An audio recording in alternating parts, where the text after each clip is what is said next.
James Buster Douglas. That is exactly who we're about to use right now. He was added to Undisputed Boxing. And honestly, when you think about Mike Tyson, there are a few names that is always attached to him.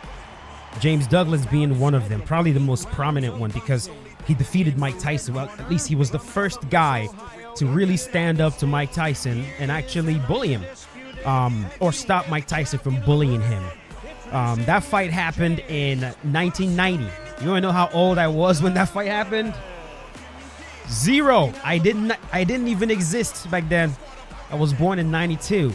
So when Buster Douglas was knocking out Mike Tyson in the 10th round, I did not even exist. It's fascinating to think about stuff like that. But yes, that fight, there we go. Watching that fight back, the one thing that stands out the most is Buster Douglas's jab. He always had very, very stiff jabs. He would always double it up. And, you know, Mike would try to enter the pocket. And unlike other opponents who, when Mike starts doing the Mike thing, where he's like fucking bullying you and throwing a bunch of combinations at you, a lot of these guys are kind of just like, you know, wilt. But Mr. Douglas right here was fighting back. That fight is actually on YouTube, and it's quite interesting. Like, you kind of see Mike Tyson's confidence go from like, I'm gonna do what I do, I'm gonna get this dude out of here, until like he realizes, yeah, that's not gonna happen. This man is not going anywhere. And it's so funny because the commentators were talking about how Buster Douglas does not have a lot of power, and then he went out there and stopped Mike in the 10th round. Granted, that was after pretty much beating down Mike Tyson. He had his left eye essentially shut close, all swollen. And it looked like Tyson was just ready to be out of there, to be honest. I kind of expected my opponent to pressure me heavy with Joe Frazier, and I was going to jab the shit out of him, but he's really not. So we're just going to do some regular good old boxing where I work his body until I find my opening to get him out of there. Yeah, this is probably not the best way to use Joe Frazier, although, oh, he landed that one. He landed it. I also wow, stamina back to, I can't change it, whatever. I was noticing that my my camera is all oh, I know why. I know why the camera is messed up. I set this arena to over-the-shoulder camera. That's what I used to play offline against the AI. But because that camera does not exist, it's not possible to use the over-the-shoulder camera online. It instantly switches to this zoomed-in view. So after the fight, when I do my second fight, I'll switch it back. With that. There we go.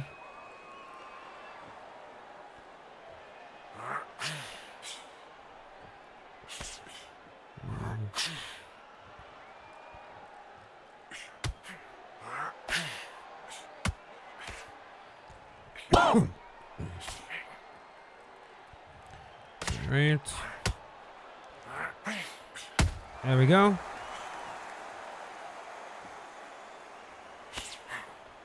Man, this camera is messing me up bad, bro. Like, I hate it so much.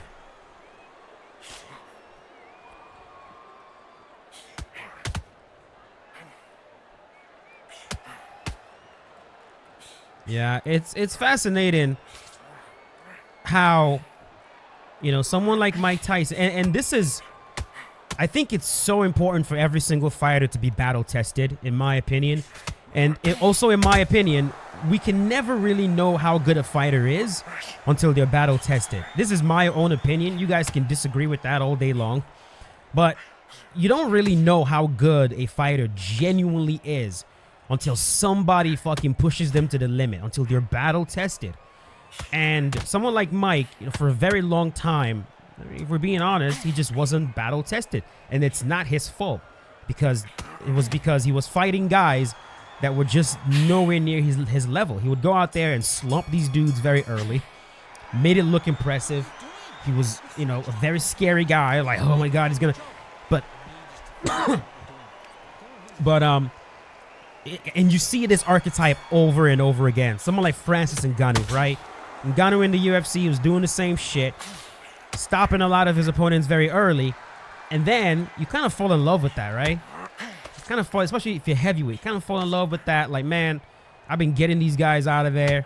All I need to do is just connect, and I'm gonna get this man out of here. Until you run into someone that doesn't just lay down for you, someone that actually fights you back.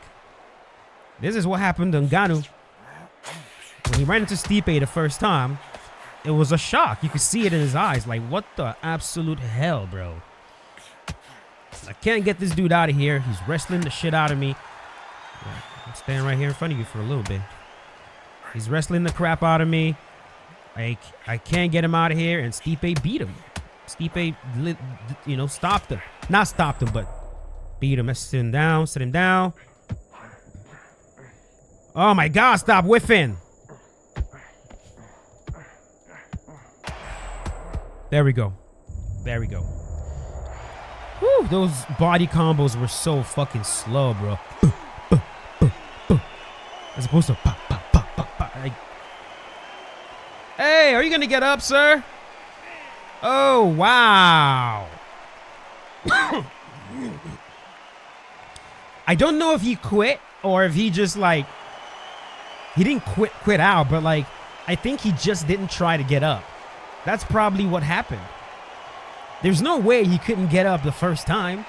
Like, no one is that bad. You can't get up the very first time. It's very easy. Well, damn. Well, damn. I mean, I pretty much won every single round, and to be fair, I was on my way to stopping that man. Look at that, 68% stamina he was left with. I was on my way to stopping him. Round 1, 79%. His stamina was going down quick. Holy shit. He would have been absolutely fucking gassed. Let's be for real. Even his health, too. Anyways, let's do fight number 2. All right, here we go. Here we go. Here we go. Fight number 2. Fight number 2. Let's get it. We're facing Floyd Patterson. Floyd Patterson is someone that I've whooped many times in the Fight Night Champion career mode. Let's see if we can do the same thing. Using my jab. This guy's better than the last guy. Use that Buster Douglas jab. Use the jab and go underneath. Notice my opponent, he's focusing mostly to the top. And one of the good things about going underneath when they're focusing mostly to the top is a lot of times when you start your combination with a punch to the head, their arm will be flailing at your head that you can just go right underneath that and hit him into the body. Eat these jabs.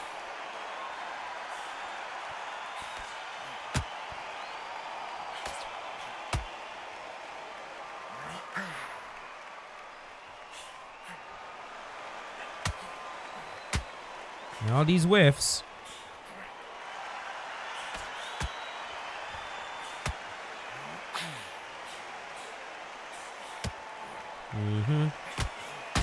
Oh, yes. Yes, yes, yes.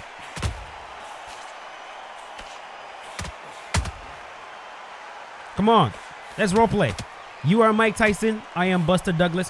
One thing that Buster Douglas was doing a very good job of in that fight, bro, if you go back and watch it, he was crashing into Mike Tyson at the perfect time. He did get dropped in the fight. I don't remember what round, but he did get dropped. But, like, his ability to, like, hit Tyson, recognize that Tyson's about to retaliate and immediately fucking crash into him and stifle Tyson's attack, that is one aspect of striking that a lot of these games have just not replicated properly. And it is such a crucial aspect of striking. I swear to God, man, if you guys give me the ability to do that, like, it's such an intelligent way to deal with offense, man. Such a smart way to deal with offense. Just fucking stifle the hell out of the opponent, which of course is why MMA is great, because when you do that, you have other options. You can fucking, you know, start working the clinch, start working some grappling. In boxing, it's like you stifle them, the ref has no choice but to separate you. Some refs are quicker on the draw to separate. There's some refs that don't want any clinching whatsoever. They just want you guys throwing hands, and when you clinch, he's like, no, let him go. It's so funny watching that. I'm like, let him clinch a little bit. I would really like to see more boxing in the clinch, like extended periods of time, like pin the opponent against the ropes, you know, or side of the rope in the clinch, and punch him. Single, you know, collar ties and hit them, but you know, I guess boxers don't want that. You also can't do. I don't think you can do a spinning back fist in boxing. You can't. I know you can't do any jumping attacks like the Superman punch, for example. You can't do that. Even though boxers would do like leaping left hooks. So it's kind of like, I think the rule is like any attack or whatever that like your feet leaves the ground to perform is illegal. I think so.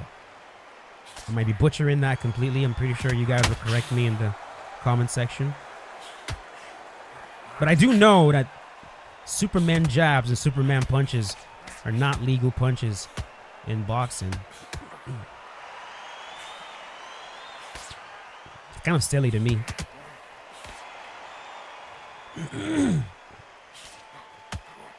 I'm also curious, is it legal to fake that you're going to kick somebody? Is it legal to fake that you're going to take them down? You know what I mean? Like, okay, we're just boxing. We're throwing hands. But, like, what if I fake like I'm going to, like, leg kick you or something to get you to react and then I hit you? Is that legal? Is that going to be like, hey, you cannot pretend to kick your opponent?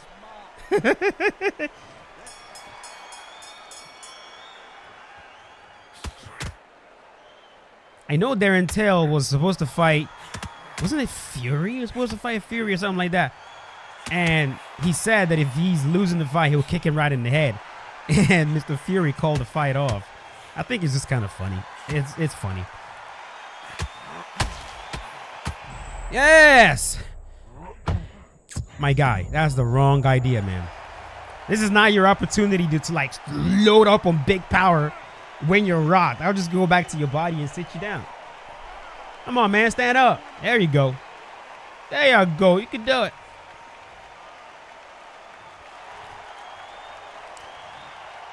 Yeah, baby. He still rocked.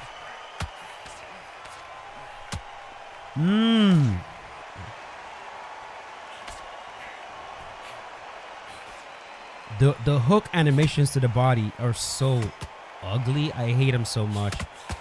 And honestly, I don't think there's anything they can do about the way some of these animations look. I think it has to do with the actual fighter's skeleton.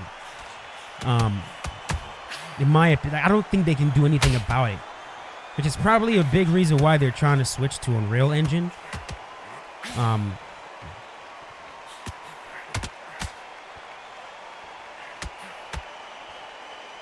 Like this game has a weird uncanny valley look to the way some punches are being thrown. Hold on. Let's not get rocked. Let's not get rocked. Look at my head health.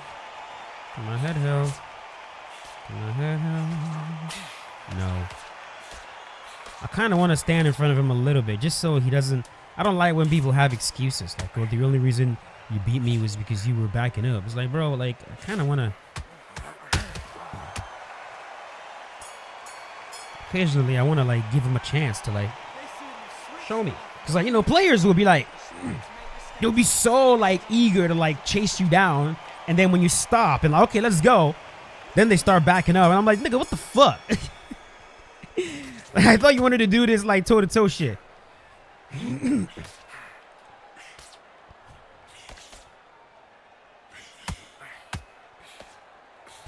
I will keep apologizing for this because I know it is not pleasant, but I am sorry about the cough, guys. I really am. If I can stop myself from coughing while doing this commentary, I swear to God I will. Just for the love of God, bear with me. I don't know how long it's going to last. I'm already taking antibiotics for it, which of course is like fucking me up because that's what it does. I can't even train right now because I hate antibiotics, dude. I hate them with a burning passion. Tried to jump rope this morning. I'm like, what the fuck, dude? Anyways, I'm already taking some antibiotics for the cough. It's helping a little bit, but it's still there, man. Still there. I don't know when it will go away. Just bear with your boy, man. Bear with your boy. If I'm hacking in your ear and shit, just, you know, my apologies. Are you getting frustrated? Oh! Oh! Beautiful. Beautiful. I kid you not when I tell you, man, I have not lost a fight in this game yet. I mean, I have losses on my record right now because people are quitting now, but I really haven't lost.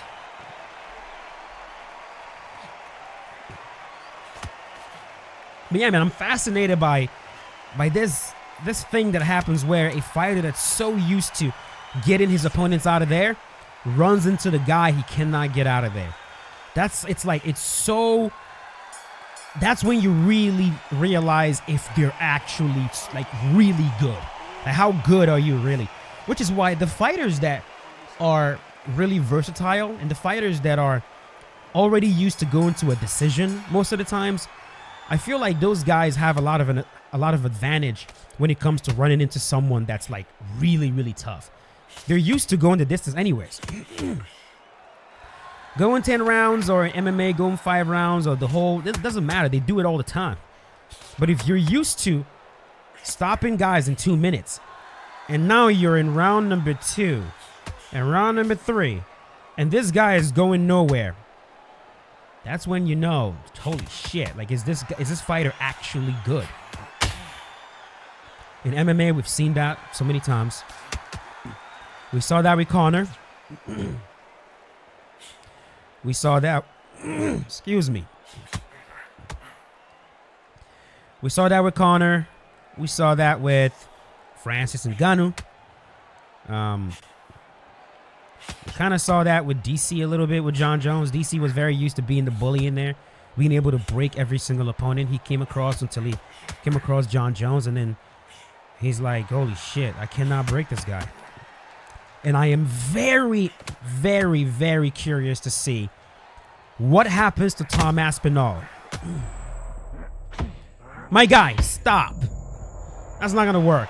I'm very curious to see what happens to Tom Aspinall when he finally runs into someone he can't just get out of there in the first round.